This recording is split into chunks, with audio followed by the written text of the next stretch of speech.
এখন কথা হচ্ছে যে মাননীয় বিচারপতি একটি একটি বিশ্ববিদ্যালয়ে নিয়ে গিয়ে যখন রায় দিচ্ছেন, তখন বুঝতে হবে বাকি 31টা বিশ্ববিদ্যালয়ে এরকম রায় নেই। তাহলে যাদবপুর নিয়ে এরকম উদ্বেগ এবং শঙ্কার কারণ আছে বলেই এই ধরনের রায় হচ্ছে।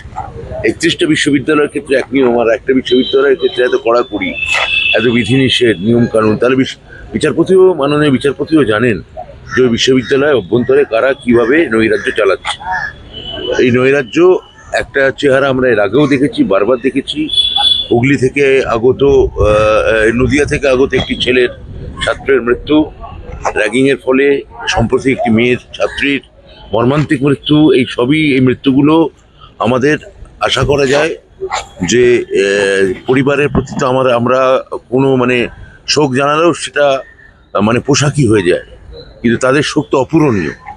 কিন্তু যাতে ভবিষ্যতে এই ধরনের ঘটনা না ঘটে, আমি বিচারপতি যে এই এই এই সিদ্ধান্তগুলি নিয়েছেন, আমি তাকে স্বাগত জানাই।